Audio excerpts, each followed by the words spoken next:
Hello, everybody. Scott Golden here with the Golden Opportunities Coaching YouTube channel and the Pro Wrestling Logic YouTube channel. This is the Wrestling Superstars edition for February 18th, 1995 review. They basically open with the lawyer of Lawrence Taylor basically ordering a cease and desist for the challenging and disparaging by Bam Bam Bigelow, who has continued to run down the nature of Lawrence Taylor since the Royal Rumble 1995 edition, and he's ordered to cease and desist. Vince McMahon even goes as far as to basically say he would have liked to have seen the match, but it couldn't happen. Hakushi up next with a intense, albeit short, edition of fighting here, as Hakushi defeats Buck Quartermain. A good bit of cartwheels, roll throughs, and the diving moonsault, diving headbutt, and basic stuff by Hakushi here. Then we go to the WWF Tag Team Champions, Smoking Guns, fighting the Head Shrinkers with Alpha and Captain Leo Venom to a double countout 10:33 when both teams begin having brawling on the floor after Jacob and Eli Blue and Uncle Kaya presented Fatu from pinning Billy Gunn to win the match. Blue appears at ringside early in the bout and stayed in the aisle long enough to hear the announcements of the decision. So obviously we're going to go with the Guns and the Blue Twins at some point. I don't know where that shifts in time for WrestleMania, but it does, as Luger and Davey Boy Smith are the main adversaries at that particular juncture, although wouldn't be something most people would have thought of at this particular point in time. Needless to say, though, the Smoking Guns and Head Shrinkers match kind of doesn't really get off the ground in the sense of the fact that they are both in a babyface role. Thus, it's kind of sort of interesting to get things going in a, I guess you'd say, meaningful direction, for lack of a better term, and ultimately, kind of we get things going there. Punch kick and a pretty basic maneuver along the way here.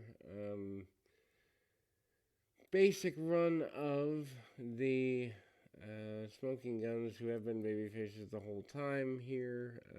They haven't quite turned yet. Sonny's not with them yet. That doesn't come until much later in 1995. The Guns, I guess, doing more of the traditionalized wrestling, drop toe holds and the like, really basic stuff. Cutting off Sione. Sione is the more formal name of the Barbarian. And a superplex is used partway through the match, which is pretty big on a guy like Sione. And then Head Shrinker Fatu is here.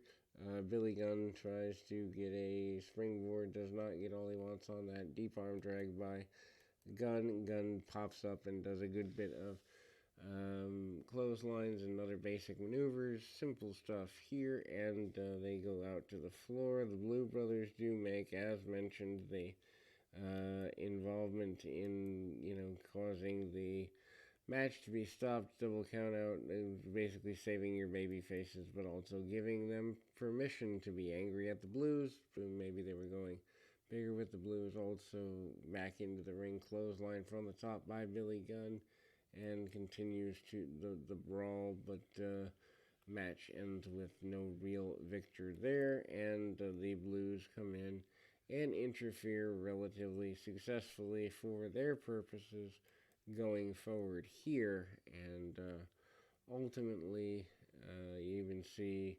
in the middle of the match, Barbarian hits a pretty intense tombstone before the Blues Brothers run down and stop the progress of the match. Then we go to the next in series of things here, although that is also hype for the British Bulldog. British Bulldog is going to next week be part of a major battle royal.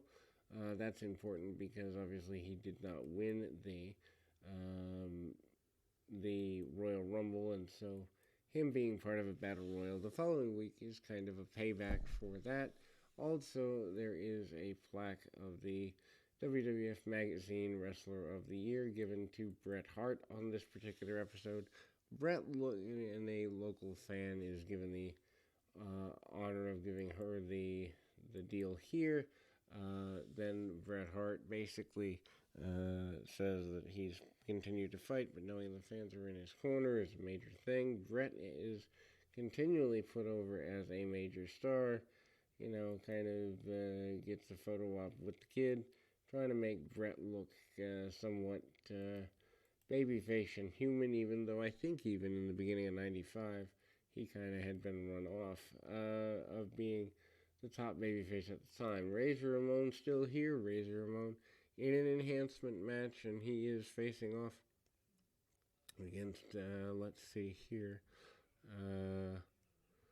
Razor Ramon is facing off with Bill Payne. Bill Payne doesn't provide him much of a bit of competition here.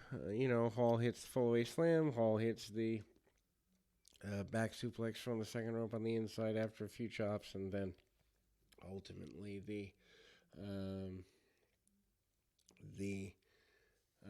win of things there. Then Quang, of course, Savio Vega under a mask, hitting the major shot there, and lots of martial arts, punch kick, basic maneuvers by Quang. Quang doesn't really have a major program. Kind of had done the 1-2-3 kid thing for a little while, but doesn't have the program he once had here in this particular run, and ultimately ends up getting the victory after a spinning heel kick. And also there's hype in a event center type promo situation for Shawn Michaels and Diesel. Shawn Michaels basically saying he guarantees to beat Diesel for the World Championship at WrestleMania, and he's going to take him down. There is a rather long British Bulldog interview where he basically says that he is going to be the guy to defeat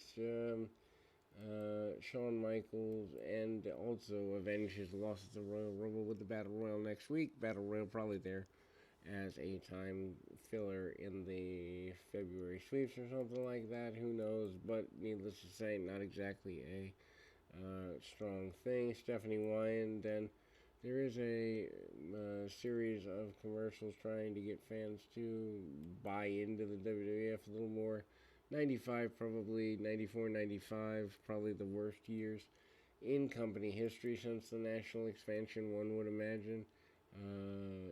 Bret Hart, they're still kind of talking about the various challenges that he is willing to take on, and ultimately leading in a reasonably positive direction, and the Battle Royal is going to be next week. Everyone is excited by that, and ultimately there you go. We'll be back with more right after this.